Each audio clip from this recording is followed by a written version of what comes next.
तेव्हा असं झालं होतं की तो जो काही आघात होता ना कुटुंबावर, म्हणजे त्या शॉकनं आई प्रचंड आजारी झाली की तिला अगदी हॉस्पिटलाइजच करावं लागलं. बाकी असं काही फॅमिलीला फार मोठा सपोर्ट नव्हता. त्यामुळे शाळा ही सेकंडरी गोष्ट झाली.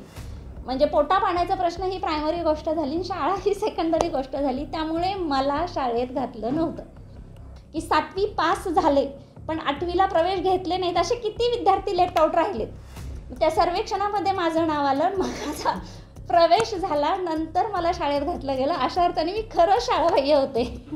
पण माझं सगळं शिक्षण एक्सटर्नल आहे. सगळं म्हणजे माझं BA एक्सटर्नल आहे, माझं MA एक्सटर्नल आहे, BEd आणि MAd म्हणण्यापुरतं रेग्युलर आहे, पण मी कॉलेजला कधी गेली नाही आहे. मग मी तो MPSCचा फॉर्म भरला आणि तेव्हाही सांगते, फॉर्म भरला, नेटवरून सिलेबस काढले, पुस्तकं आणली, घरी अभ्यास केला आणि फर्स्ट अटेम्प्टला सिलेक्ट आहे. नंतर मी कधीच मागे वळून बघितलं नाही, कधीच. PhD मिळाले आपल्याला, नेमका काय विषय होता, किती दिवस यात गेले आणि कसं हे दोन्ही तुम्ही ताळमेळ? खूप छान प्रश्न विचारला. खरं PhDचं थोडी पार्श्वभूमी मला तुम्हाला सांगायला आवडेल. मी ज्यावेळी ठाण्याला जिल्हा परिषदला शिक्षण अधिकारी प्रायमरी म्हणून काम करत होते, आमच्याकडे इन्क्लुझिव्ह एज्युकेशन अपंग समावेशीचं एक युनिट आहे. ह्या अपंग समावेशीच्या युनिट अंतर्गत आपला जो RPW ॲक्ट आहे, तर RPW ॲक्ट अंतर्गत 21 डिसॅबिलिटीज आयडेंटिफाईड आहेत. ह्या 21 डिसॅबिलिटीमध्ये अध्ययन अक्षमता ही एक डिसॅबिलिटी आहे. ॲक्च्युअल आपला प्रयत्न काय असतो की ह्या ज्या डिसॅबिलिटी आयडेंटिफाय होतात ह्या वर्ग शिक्षकाकडून आयडेंटिफाय होतात आणि आमच्याकडे मोबाईल टीचर आहेत जे विशेष शिक्षक म्हणून काम करतात की ज्यांचं स्पेशल DEd किंवा स्पेशल BEd झालेलं आहे, त्यांच्याकडून ही सगळी यादी येते.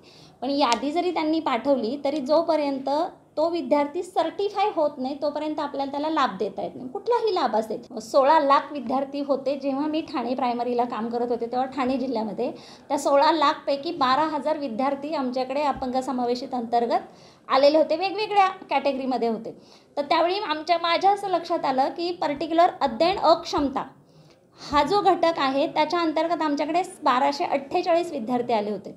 मग माझा आग्रह होता की कुठल्याही डिसॅबिलिटीची कॅटेगरी असू दे, सगळे विद्यार्थी आपल्याला सर्टिफाईड पाहिजेत, तर आपण सांगू शकतो की आम्ही बजेट मागवू शकतो किंवा त्या विद्यार्थ्यांसाठीचं पुढे जाऊन जे काम करायचं ते करता येईल.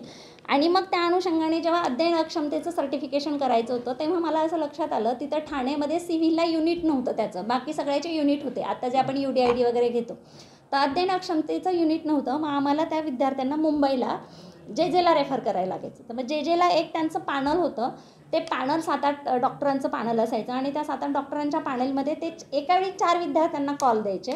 4 विद्यार्थ्यांना कॉल दिल्यानंतर त्या विद्यार्थ्यांसोबत अशा किमान त्यांच्या 4 सिटिंग व्हायच्या. म्हणजे एका महिन्यात 1 सिटिंग, दुसऱ्या महिन्यात 2 सिटिंग, असे 4 महिन्यामध्ये 4 विद्यार्थी सर्टिफाय व्हायचे. आता माझा जो काउंट होता तो 1248चा काउंट होता. मग मी आमचे तेव्हा CO सर आमच्याकडे भीमनवार सर होते, भीमनवार सरांना म्हटलं, सर या जर गतीनं गेलो ना आपण तर रिटायर्ड होऊ, पण हे विद्यार्थी म्हातारे होतील.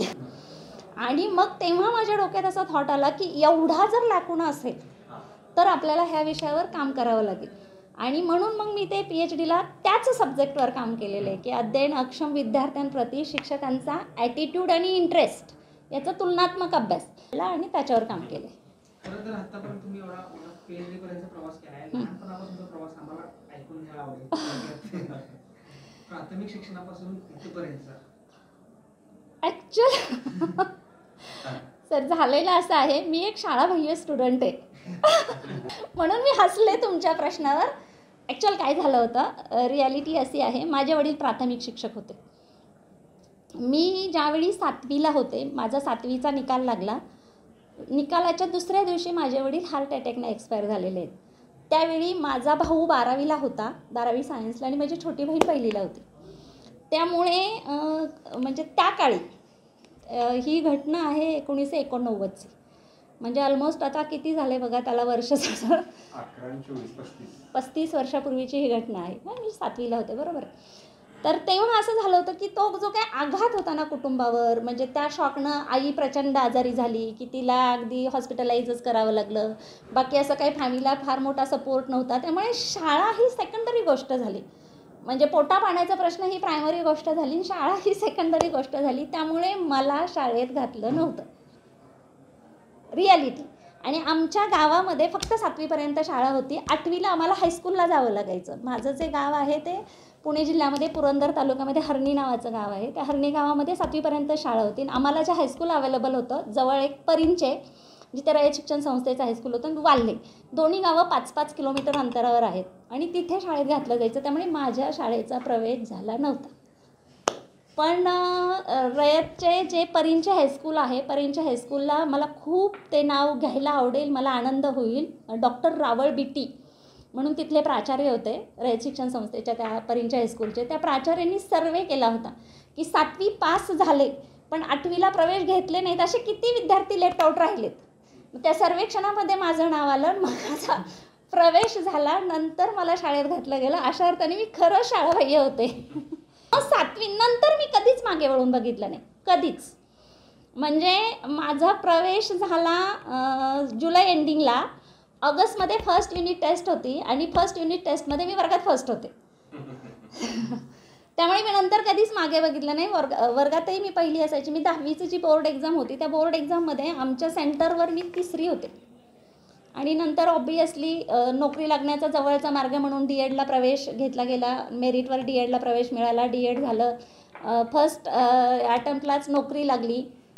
हे सगळं झालं. पण माझं असं झालं होतं की DEDला प्रवेश मिळाला आहे आणि फॅमिलीची ही बॅकग्राऊंड असल्यामुळे की वडील एक्सपायर झालेले आहेत की आता मुलगी आहे बाबा लग्न व्हायला पाहिजे म्हणून म्हणजे हुंडा न देता त्या काळी लग्न झालं होतं. आणि मग DED झालं, नोकरी लागली.